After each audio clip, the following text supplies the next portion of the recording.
or recording. I just read Ethics by Benedict de Spinoza. I did not know his name was Benedict. It's a great name. It is a very good name. And he is a Jewish philosopher around the 1600s, and he lived in Amsterdam. And one of the things that there's a certain kind of philosopher that I really like, and it's religious philosophers that start questioning their beliefs, Mm-hmm. but stay religious. Oh, yeah. So I get the sense of, having like that feeling of devotion, but not necessarily believing the things that people are telling them. They're now, The devotion isn't blind. yeah, it's not blind devotion. Right. And so he's looking at the world and trying to reconcile what he's seeing and experiencing with his own belief system. Mm-hmm. And this book, it's called Ethics, and it's broken into sections. Because he's going to talk about basically how it is, what one needs to do to live a good life. So he starts off, the first chapter is of God. He's going to talk about God. And then the second chapter is mind, and it goes on. And one of the things that I thought was like really interesting is his take on God. What do you mean by that? So he goes on to talk about infinities, and spends a lot of time talking about the universe, and he had like a very nuanced idea of the creation of the universe and how it relates to God. And he makes a big point to say that God is basically synonymous with the laws of nature, Okay. and that everything in the universe, that's God. And what there's a really like nuanced side effect of that thought process, because what he's removing is that God created the universe. He's removing the creationism from it. It just is. It just is. And especially at the time, this was considered heretical. Right.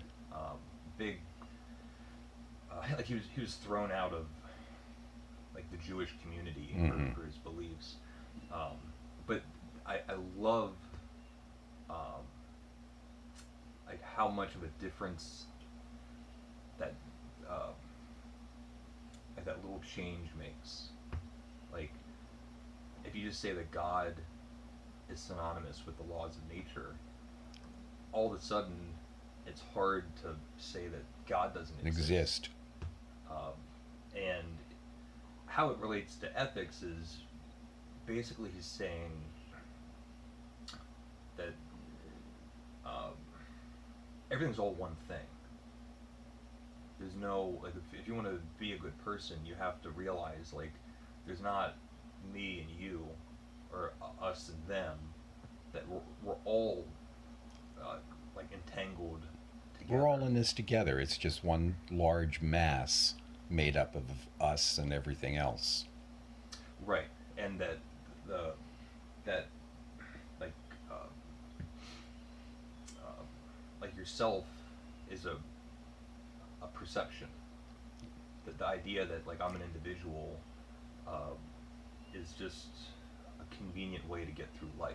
Right. But it's not the truth. Okay.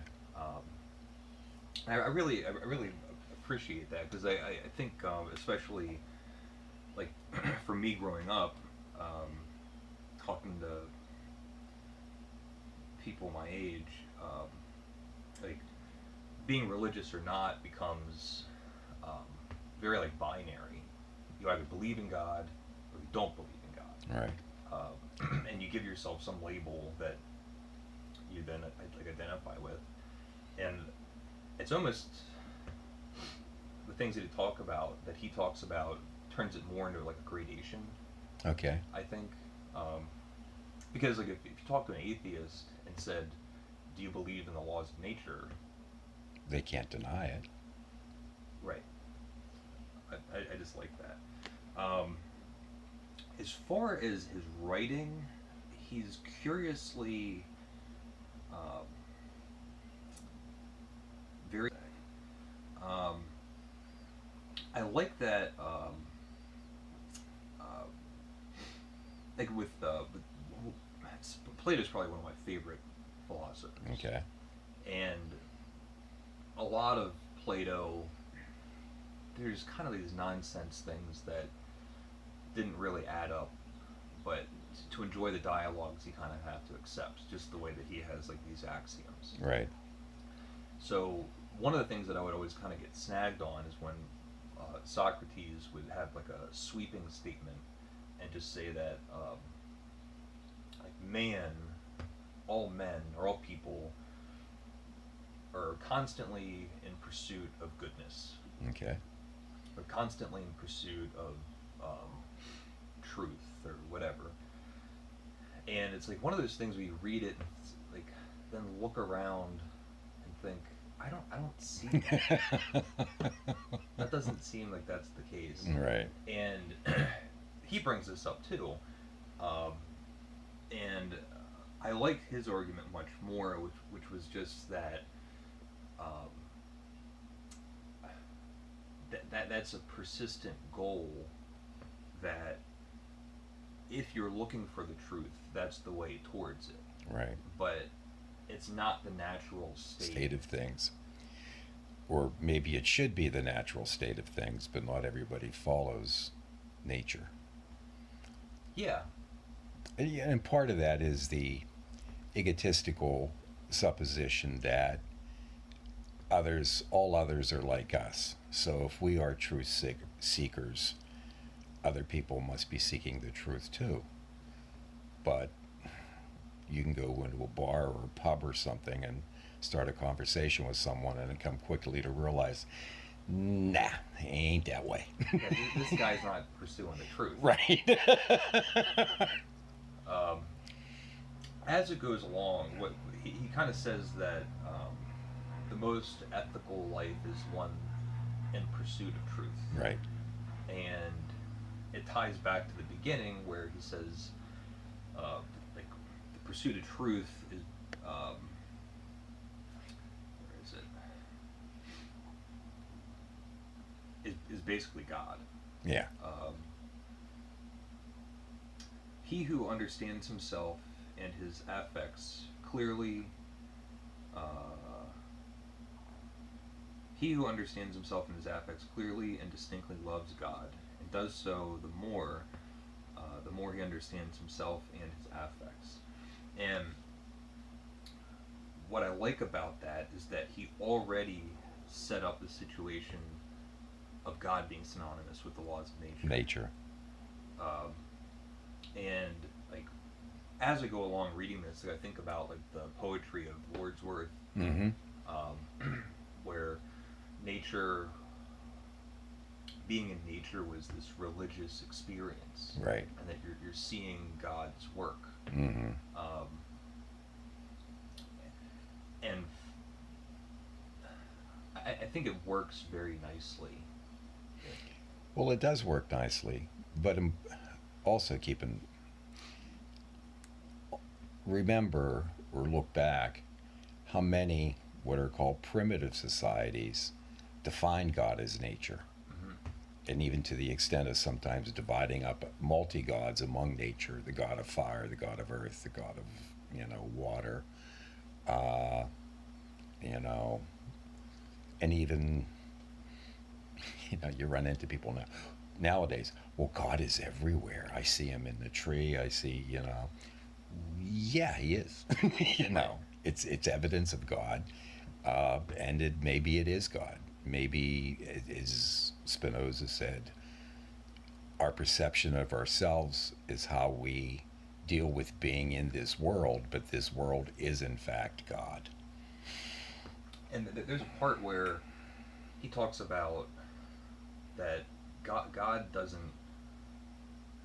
God neither loves or hates things. There's no preference. Right. There's no interaction or Right. intervention. There's just um, kind of like the laws of physics. Like, Right. there's just things that are set up that are going to run their course Regardless. regardless. Right. There's a chapter in here. I think you know this, but there's a chapter in here called "Of Human Bondage." Bondage. Um, so that's where Somerset Maugham got the title from From his book. Right. And also, "Of Human Bondage" is mentioned in *The Catcher in the Rye*. I don't recall that. It's one of the books that Holden talks about. Ah, that's Um, interesting. Yeah. Um, Well, good old Mr. Caulfield comes through again. and he talks. Spinoza talks about how limited the human experience is, Mm-hmm.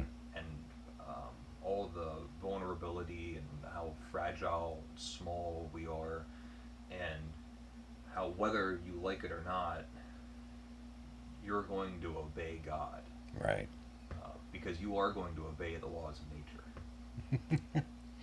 You know, and one of the things, and I cannot remember who it was, and there was a philosopher at some point, talked about that, you know, and we are infinitesimal in the sight of God, in the sight of nature. And those that think they aren't are those people that are not seeking the truth, the people that try to make themselves bigger than what is out there, bigger than what nature's not a good word, but bigger than what really exists, and that is their downfall. Mm-hmm. And you know, I've always kind of liked that thought. I think I'm going to end by reading a little bit of the ending of this book, because I just Okay. think it's fantastic. One of the great things is, like, he talks about all these things. He's really confused. Sometimes he just gets kind of confusing. Like, he's talking about a lot of abstract things. And there was a point, I wish I had bookmarked it, where the last sentence he goes, "And I couldn't make this any clearer." Yes, you could. Anyway, so he says, "If the way I have shown to lead to these things now seems very hard, still it can be found. And of course, what is found so rarely must be hard.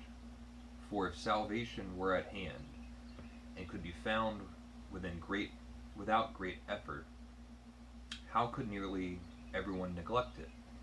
But all things excellent are as difficult as they are rare."